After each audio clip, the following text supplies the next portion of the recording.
Hello people, happy Sunday and welcome back to another episode with me, Gino from Real Everyday English, the YouTube channel that helps you lovely people improve your English week by week, step by step, until we reach complete fluency, which is obviously the goal that we all have with our language learning. This week's topic is going to be anger and how to express it.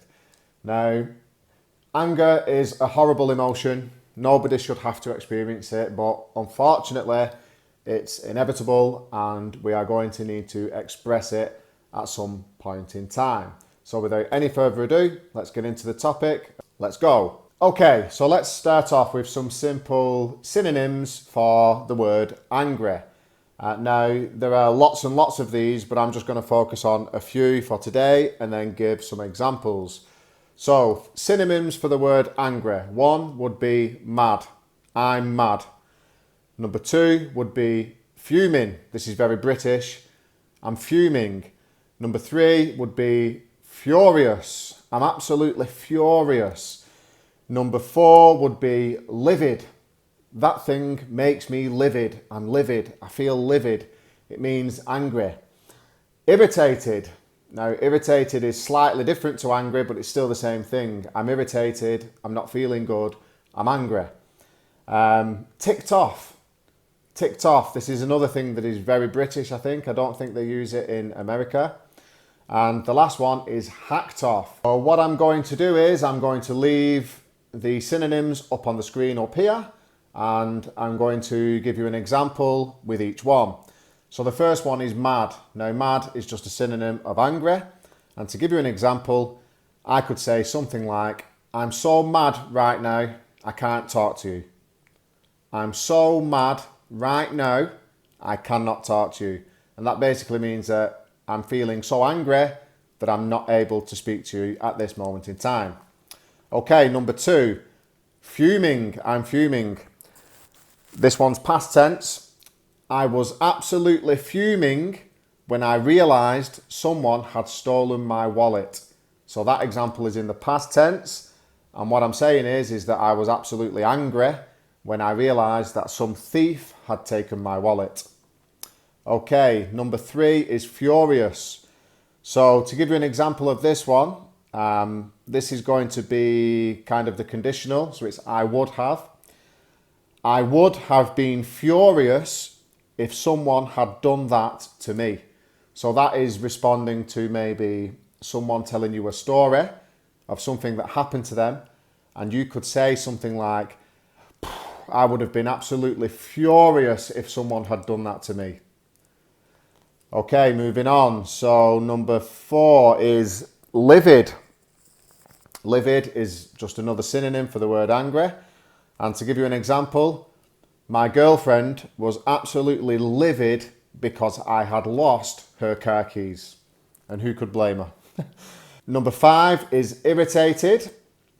I get so irritated by my neighbours, I wish they would move away. So that is saying that the people who live in the house next door to me, next door neighbours, I get so irritated by them, I wish they would just move away. Number six. I had to count then. Number six is ticked off. To give you an example, it really ticks the teacher off when the children talk amongst themselves during class. So when the children are talking between themselves, it really ticks off the teacher. It makes the teacher angry. And the last one is hacked off. I'm always hacked off with grumpy customers by the end of the day.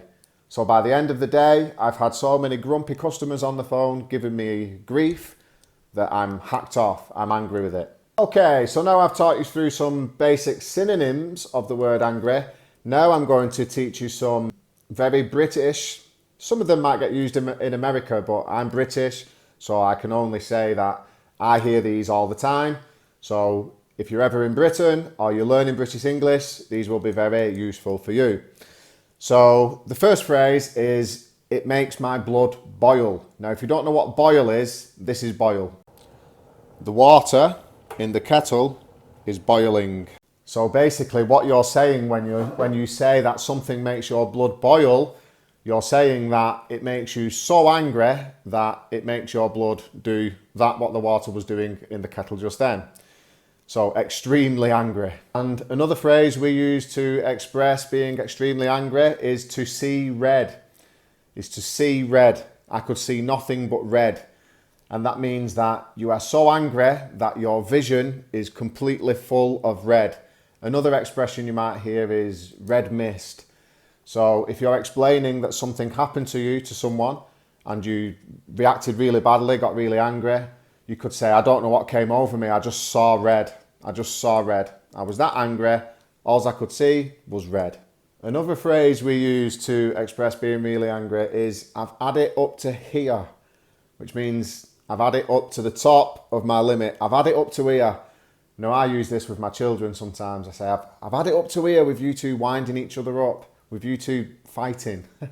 I've had it up to here. And I think I use that because my parents used to use that with me a lot, as it happens. Another phrase we use is to grind your gears, or grind my gears.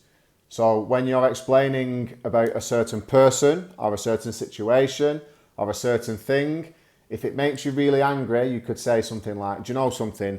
It really grinds my gears, that. And the last expression for today, which comes from actually a phrasal verb. So the phrasal verb is to wind up. Now, to wind up in this context is to annoy somebody, usually on purpose.